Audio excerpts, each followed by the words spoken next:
I didn't get it, Amanda whispered into the phone, tears running down her face. The office was empty, Lagos night pressing against the windows. 8 weeks of preparation, her portfolio, her soul, her best work, rejected in 4 lines of automated text. And Oluchi's voice came through the phone like warm water. Amanda. Oh, Amanda, they don't know what they just threw away. I promise you, they don't know what they lost. Amanda almost smiled. Thank you. I just needed to hear your voice. She meant it completely, but she did not know, could not have imagined, would not have survived knowing that the voice comforting her was the same voice that had made the call, that the hands now wiping her tears had spent one careful afternoon ensuring those tears would fall. She called her sister because she was her safe place. She did not yet know that the danger had always lived inside the safe place. Let this panther tell you the story of 2 sisters, one secret, and the decade it took for the truth to find its way home. My name is Farvi. I am the spirit keeper, and I do not tell easy stories. Before this panther begins, tell me where in the world you are watching from. Drop your city in the comments. This story will mean something different depending on where you are sitting right now. This panther wants to know. Before the betrayal, there was a veranda.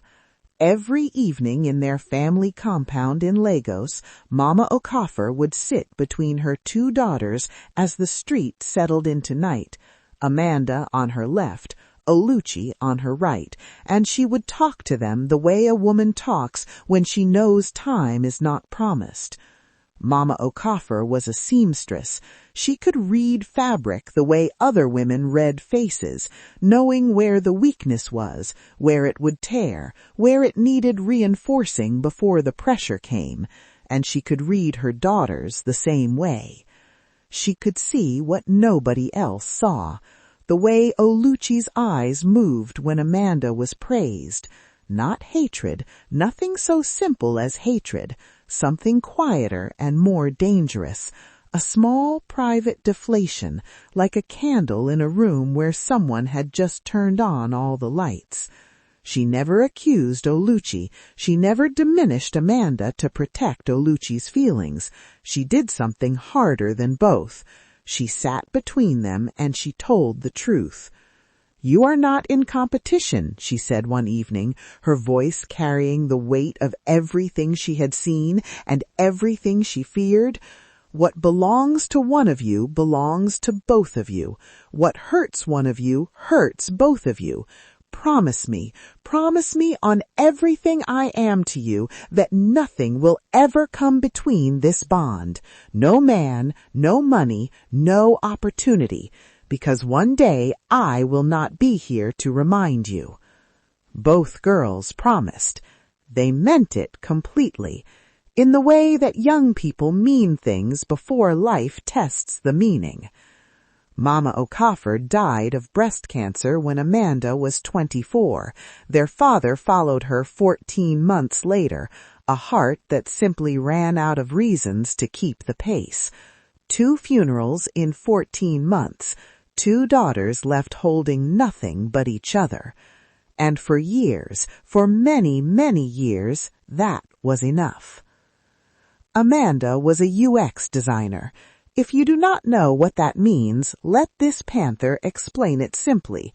She designed how digital products feel to the people who use them, how an app makes you feel lost or found, frustrated or calm, stupid or capable. She had a gift for understanding people from the inside, what they needed before they could name it, and she had built that gift into a quiet, steady career at a Lagos tech startup. She was not famous, she was not flashy, but people in the industry knew her name and said it with a particular kind of respect. Oluchi was a digital marketer, brilliant in rooms, electric at pitches. She could walk into a conversation as a stranger and leave it as the most memorable person in it. She worked at a mid-tier agency, led campaigns that consistently overperformed, and had a talent for making people feel seen that was entirely genuinely hers. They were not the same. They were better than the same. They were complementary. The still water and the current, the architecture and the light inside it. Oluchi married Emeka on a Saturday in November. Amanda was her chief bridesmaid. She planned the decor, loaned Oluchi money for her ceremony fabric without being asked, and gave a speech at the reception that made grown men cry. She meant every word. 1 year later, at 4 a.m. on a cold morning, Amanda was the first person, after Oluchi, to hold Obi, their first child. "He looks like Papa," Amanda said, her voice barely below a whisper. From the bed, exhausted beyond language, Oluchi laughed, a broken, grateful, completely real laugh. "Don't say that to Emeka. He has Papa's forehead. Look at this forehead. Amanda." "He is beautiful, Oluchi."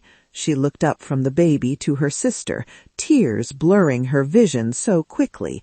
Then she looked back down at Obi, at Papa's forehead and Mama's nose, and all the people who lived in this small new face. "I've got you," she whispered to him, not a promise she had been asked to make, simply a truth she could not help stating. "Your Auntie Amanda has got you." She meant it for Oluchi, too. She always meant everything for Oluchi, too. When the money ran short on maternity leave, it was Amanda who brought food without making it feel like charity. The time was 2:17 a.m. when the phone rang. Amanda answered it anyway on the second ring, because that was the agreement they had never spoken aloud, but both understood completely. Amanda. Just her name, nothing else, but Amanda heard everything inside it, the exhaustion, the fear, the particular loneliness of a woman sitting in a quiet house with a newborn she loves desperately and does not yet know how to keep alive. "I'm here," Amanda said.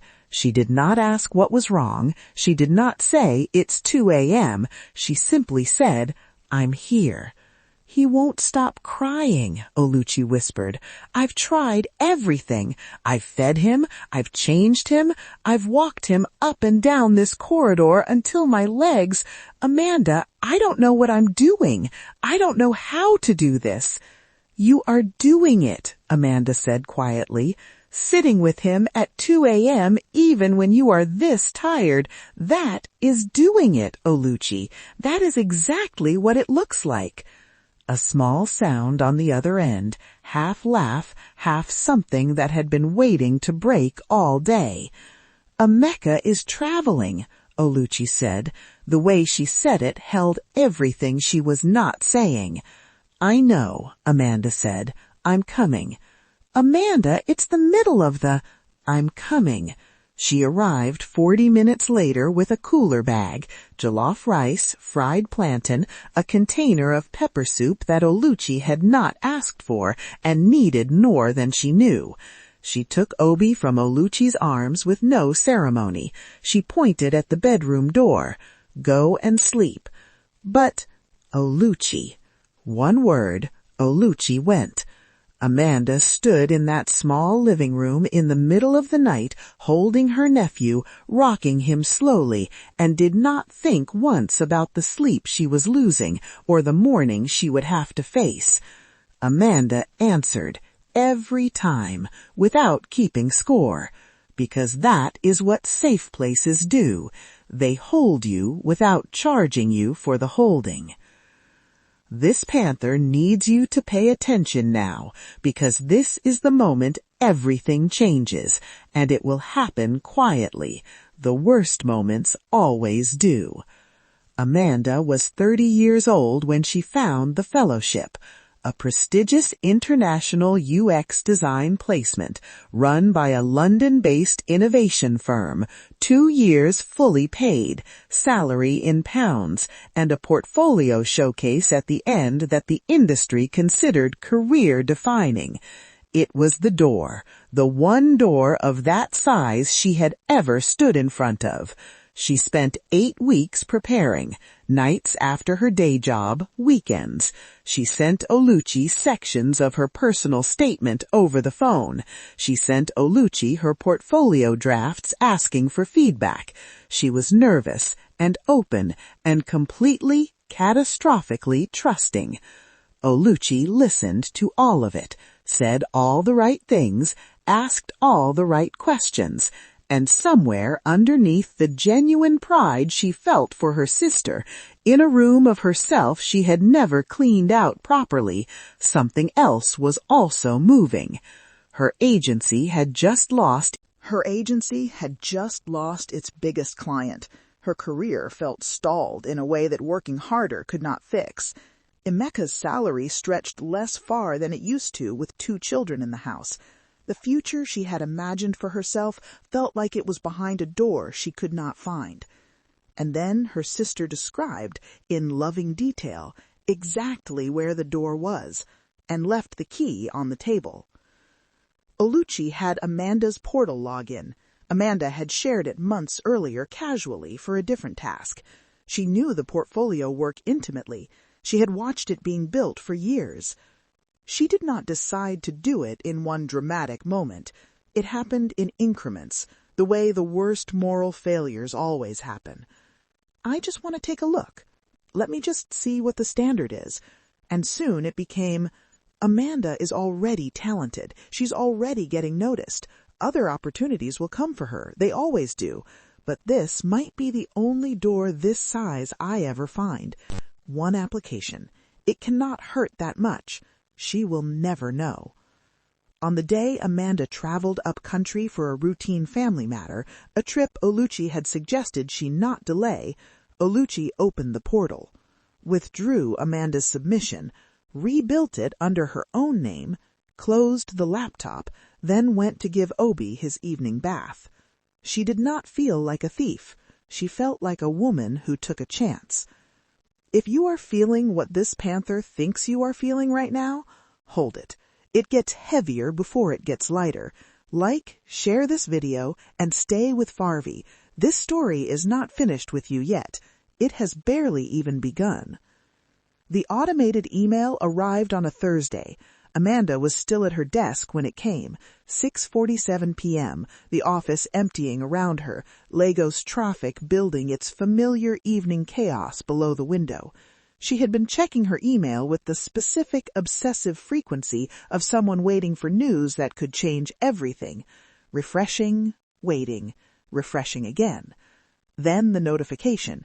She opened it immediately, read the first line, read it again.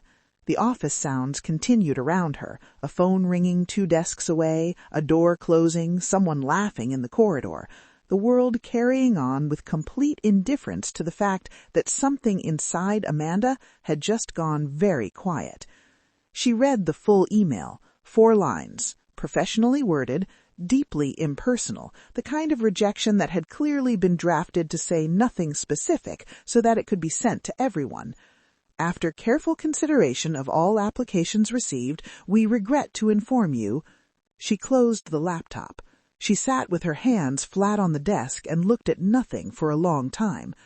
8 weeks, every night after work, every weekend, her best case studies, her strongest portfolio pieces, a personal statement she had rewritten 11 times until every sentence felt true.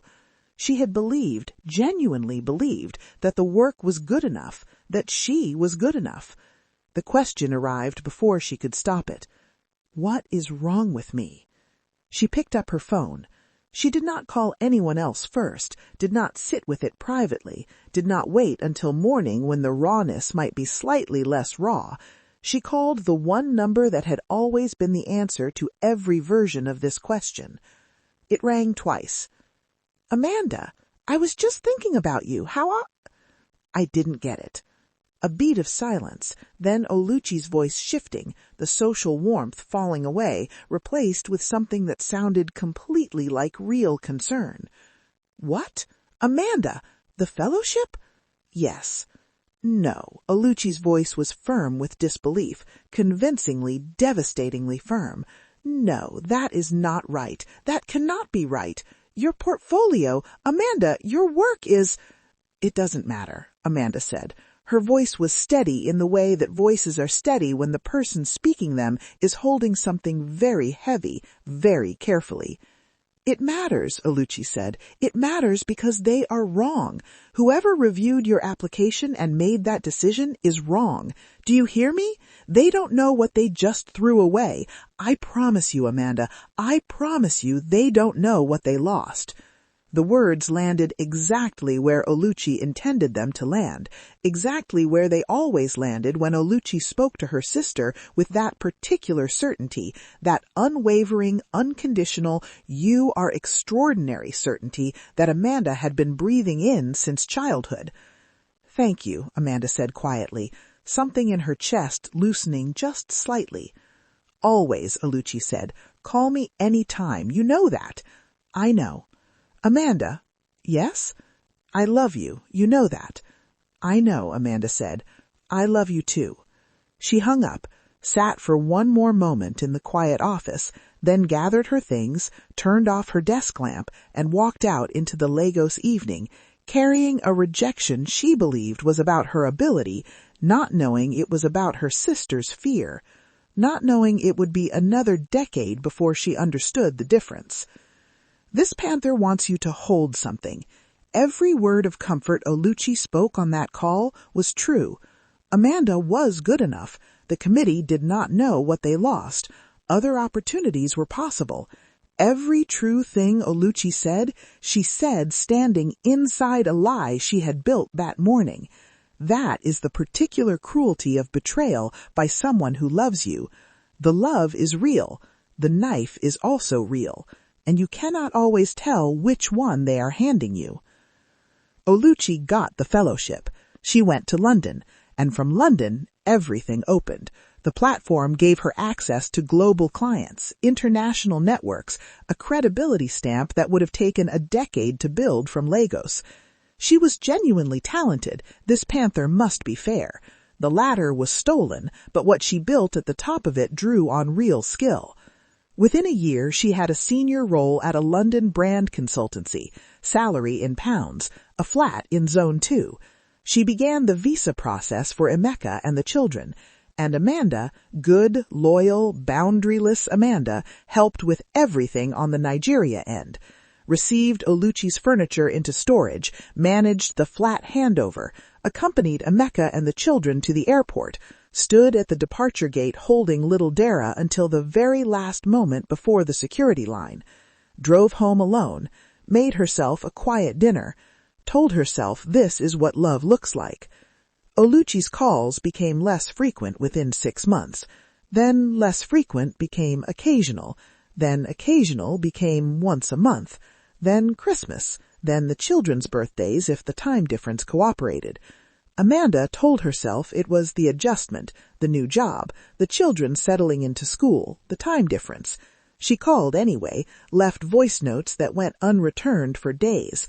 When Oluchi did call back, she was warm, so warm, laughing and familiar, like no time had passed. And Amanda couldn't hold on to her grievance because the sister she loved was still there in the voice. But the calls back were getting shorter. And Amanda was calling less now, too, from a quiet self-protection she had no language for yet.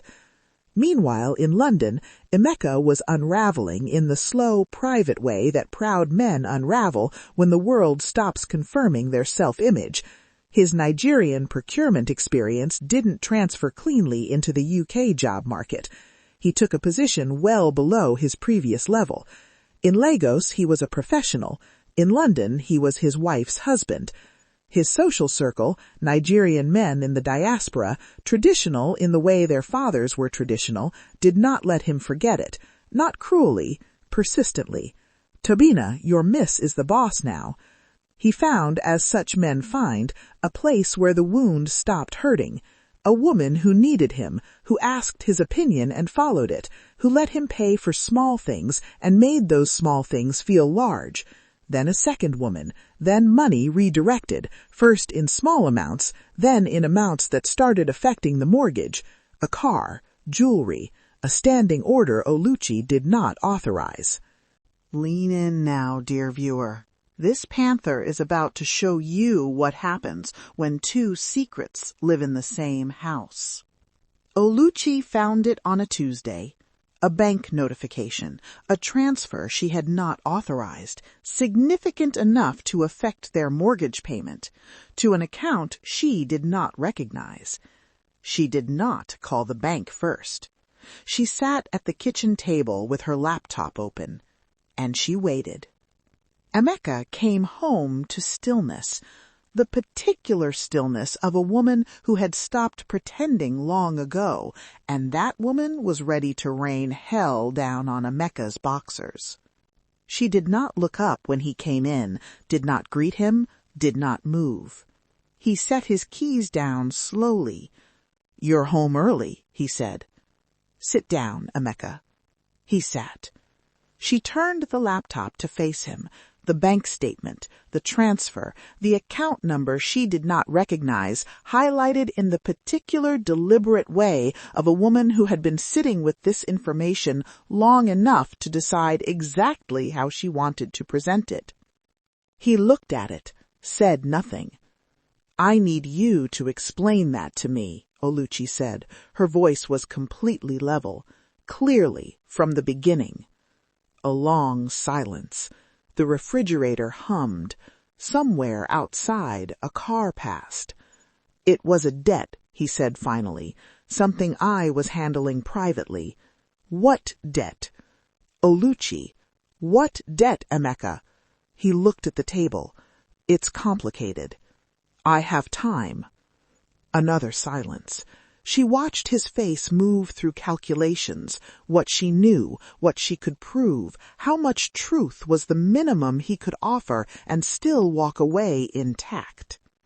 "Fine. There is someone," he said quietly. The kitchen was very still. "Someone?" Oluchi repeated. It didn't mean, is there more than one someone?" He did not answer fast enough. "Emeka." It was a mistake. Both times it was... "Both?" She said the word like she was setting something down she would never pick up again. "Both times?" He reached across the table. She moved her hands to her lap before he could touch them. "Oluchi, listen to me. You have to understand what these years have been like for me. Coming here, starting over, watching you. You built everything here. Your name is on everything. The flat, the accounts, the career, all of it is yours. And I am here. I am living in your life. I stopped feeling like your husband. I started feeling like something you kept in the house. So you went somewhere you could feel like a man." He flinched. "That is not fair." "Is it not true?" Her voice rose louder. "You made it hard to reach you." Emeka's voice rose too. "The money changed you, Oluchi. You became someone I didn't recognize. Always working, always building, always 3 steps ahead of everyone in every room, including me. I stopped feeling like your husband. I felt like a wife." Oluchi's face recoiled in disgust. She looked at him for a long time, at the face she had chosen, at the man she had built a life with. Emeka's betrayal slapped her hard across the face, and her chest burned again. "You do not get to spend my money on other women and then explain it to me using my ambition as the reason. You do not get to do both of those things." He opened his mouth. "I am not finished," her voice cut sharp. "Before you say another word, before you tell me one more true thing wrapped inside a lie, I need you to understand that I see exactly what you are doing, and it will not end well for you." Silence. calculating silence. Then he said it, the thing he had been keeping for years, something he had filed away carefully: insurance. Before you sit there judging me, ask your sister what happened to her fellowship application. Ask Amanda to check whether she ever actually submitted it. Oluchi went completely still. I came home early that day, he said. I saw what you did on the laptop. I kept it because you were my wife. But don't sit there like you are a woman without secrets. We can both destroy each other, Oluchi. He walked to the bedroom. The door did not slam. It closed quietly. That was worse. Emeka sent the message 3 weeks later, not to Amanda directly, not first to a WhatsApp group of mutual contacts from their Lagos years, people who attended the wedding where Amanda gave her speech, people who watched Oluchi leave for London, people who knew both sisters. The message was not long. It contained enough. He named the fellowship. He named the year. He attached a screenshot he had taken that evening on his phone, the portal open on the laptop, Oluchi's name where Amanda's had been.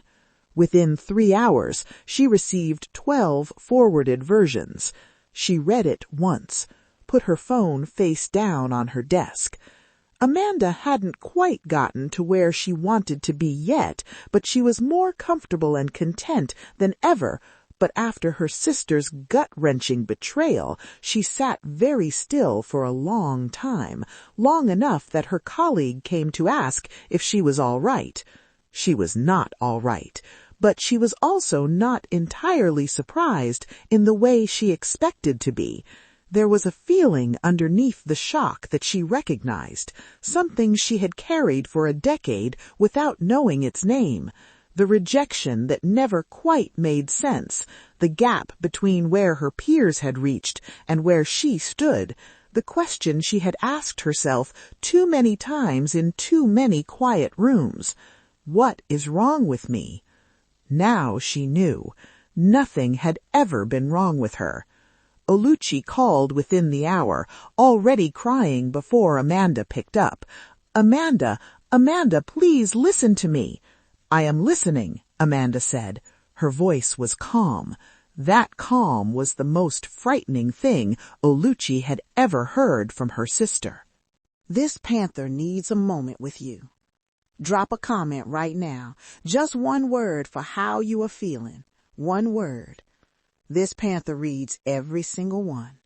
And if someone needs to hear this story today, share it with them. Right now, before we finish. Oluchi told her everything. The portal, the justification, the certainty she had held for years that other opportunities would come for Amanda. The guilt she could never silence but learn to live beneath. She told it all without editing because the time for editing was gone. Amanda listened without interrupting. When Oluchi finished, the silence between them held everything that 12 years of sisterhood had built, and everything the last 10 had quietly destroyed. "Do you know what that rejection did to me?" Amanda said finally. Her voice was still quiet, still terrifyingly calm. "Not just the career, Oluchi. Do you know how many opportunities I did not apply for in the years after? How many times I told myself I was not at that level? You did not just take a fellowship. You took the version of myself I was supposed to build." Oluchi was crying too hard to speak. "Mama sat between us," Amanda said. "She sat between us on that veranda and she warned us. She looked at us both and she made us promise, and you looked her in the face and you promised, and then you did it anyway." Silence. "She was right to be afraid," Amanda said. "She saw it coming and she still couldn't stop it, and neither could I." That was the last thing she said. She hung up, not in anger, in grief. The professional fallout for Oluchi was steady and real. Her London career struggled to survive. But the Nigerian community, Lagos, London, the diaspora WhatsApp networks where Nigerian social life conducts itself, that was different. People who attended the wedding, people who knew the sisters, all of them had read the message. Her name was now attached to a story she could never untell. Emeka was gone. The marriage ended the way marriages end when trust and money run out at the same time. He took half their joint properties, but left her with their children. She had her career. She had the life she had built on a stolen foundation, but she now felt the exact weight of every brick, and it quickly crashed over her. One can only be left to imagine how life felt for Oluchi after that. Amanda filed no legal case. She did something quieter. She contacted the fellowship organization directly, presented the evidence, requested not compensation, not a retroactive placement, simply an acknowledgement on record that her submission was the original, that she had been good enough, that the rejection was not a verdict. Months later, a letter arrived. Careful in its language, limited in its scope, but it named her. She put it in her dress drawer, not her wall, her drawer, something to look at privately when she needed to remember who she had always been. Her career moved differently after the truth became known. A UX consultancy in Amsterdam, one that had followed her work quietly for years, reached out with a contract that finally placed her at the level she had always been capable of. Not because of sympathy, because her portfolio had always been that good. She had always been that good. The truth simply removed the last obstruction between her talent and its destination. She was 40 years old when the contract began, 10 years late, but on ground that belonged entirely to her. 6 months after the phone call, a letter arrived from London, handwritten, 4 pages, no requests inside it, no asking to be forgiven, no bargaining, no justification. Just truth written plainly by a woman who had finally stopped running from herself. It ended, "I remembered what Mama said. I remembered her face. I remembered her voice on that veranda. I remembered it when I opened the portal. I remembered it when I submitted the application, and I did it anyway. You were never less than me, Amanda. You were always the one I was trying to become. I just did not know how to live in the same world as that truth." Amanda read it 3 times, put it in the drawer beside the fellowship letter, called Oluchi 3 weeks later. "I forgive you, completely, but I need you to know that it changes nothing about us. There is no us anymore, not the way there was. You were my safe place, Oluchi. I can forgive you for taking that from me, but I cannot rebuild it. Some things, when they break, the cracks are the whole structure." A long silence. "I know," Oluchi said, tears making her words strangled, and that was the last time they heard from each other in a long, long time. And that, dear viewer, is where this panther rests her story. Favi the storyteller has one question for you before you go. Not about Oluchi, not about Emeka, about you. Have you ever trusted someone so completely that it never occurred to you to protect yourself from them? Leave your answer below. This panther is listening. If this story moved something in you, like this video. Share it with someone who needs to hear it today. This panther does not tell stories for numbers. She tells them because some truths need voices, and Favi is honored to be that voice. Subscribe to this channel. Let this panther find you again, because the next story will reach somewhere even deeper than this one did. My name is Favi. I am the Spirit Keeper. and I will be here when you returned.